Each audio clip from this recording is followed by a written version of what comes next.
बिहार के मधुबनी एक महत्वपूर्ण जिला है। मधुबनी जिला दो भागों में है।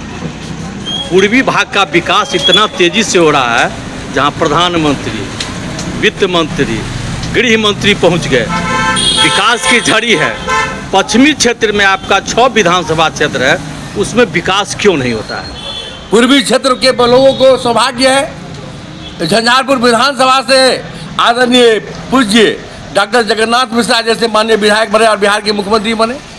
फुलपरास से हमारे भारत रत्न गुदरी के लाल कर्पूरी ठाकुर फुलपरास से विधायक हुए। पूर्वी क्षेत्र से दो मुख्यमंत्री बनाने वाला वो क्षेत्र था। 2010 से पहले मधुबनी जिला का पूर्वी भाग किस प्रकार से उपेक्षित पीड़ित था, वो आप लोगों के आंखों के सामने में था। तो घर के अंदर में कोई बीमार होता है, कोई पिछड़ा होता है, तो पहले उसकी इलाज होती है। तो मधुबनी जिला में पश्चिमी भाग पहले प्रगति के दौर पर था, पूर्वी भाग में प्रगति की आवश्यकता थी। और घर के अंदर में भी कोई बीमार होता है तो पहले बीमार की दवाई की जाती है। पूर्वी भाग हमारा उत्तर पूर्व भारत विकास से कोसों दूर था, ठीक उसी प्रकार से मधुबनी जिला का पूर्वी भाग विकास से कोसों दूर था, वहाँ विकास होना आवश्यक था। पश्चिमी भाग में सम्मान किया जा रहा है। सेंट्रल स्कूल होगा बेनीपट्टी परिक्षेत्र में, होना चाहिए। अब सभी लोग लगे हुए हैं। राज्य जिला प्रशासन के द्वारा जमीन उपलब्ध हो करा दी जाएगी तो यहाँ भी अच्छा होगा।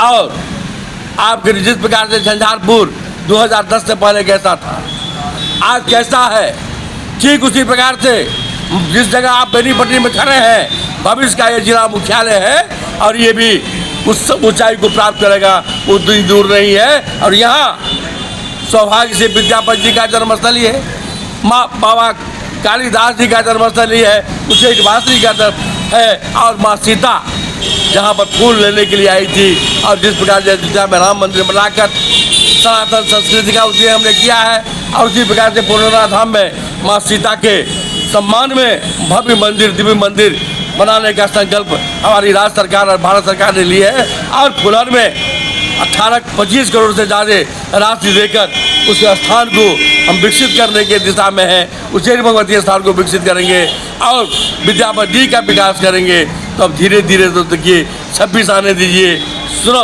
पुनः आपको लगेगा पूरब से पश्चिम कम नहीं। यानी चुनाव की घोषणा है ये? नहीं, आने वाले चुनाव है और चुनाव में घोषणा से मतलब एनडीए को नहीं है। निरंतर विकास के आधार पर, विकास के कामों के आधार पर कोई भी नागरिक ऐसा नहीं है जो एनडीए की विकास की योजना से लाभान्वित नहीं है। और यदि आप कहेंगे कि कोरोना का टीका हमारे विरोधी भी लिए हैं, यही है एनडीए सरकार की उपलब्धि। हमारा लाभ, हमारा विकास सभी लोगों को हमने किया है। हमने ये नहीं कहा है जो हमारी एनडीए के साथी का सम्मान हो और विरोधी का सम्मान नहीं हो। यदि विरोधी भी बीमार पड़ते हैं तो उनका भी हमने सम्मान किया है। विकास के मामले में, कामों के मामले में, यदि सुंदर सड़क बनता है, सुंदर पुल बनता है, सुंदर औषधालय बनता है, और आपको खुशी होगी जो हमने रजघट्टा में, हमने मेघमन में, हमने कटैया में, सभी जगह स्वास्थ्य उपकेंद्र की भवन की 44,000 की राशि एक स्वास्थ्य उपकेंद्र के भवन निर्माण का शिलान्यास हमारे माननीय स्वास्थ्य मंत्री कर चुके हैं। वो भी निर्माण का प्रारंभ होगा। तो विकास में जहाँ कि आप मेघमन में सब हमारे एनडीए के विरोधी मतदाता है, उससे मतलब नहीं है। रजघट्टा में भी जहाँ वो बनेगा वहाँ भी कुछ लोग हमारे विरोधी हैं। कटैया में आप समझते ही हैं। लेकिन आप देखेंगे ऐसा होता, विरोधियों के गांव में काम नहीं हो, ये जिस जगह पर हम काम नहीं करते, हम विरोधियों की जगह पहले काम किए हैं। अपना तो अपना है।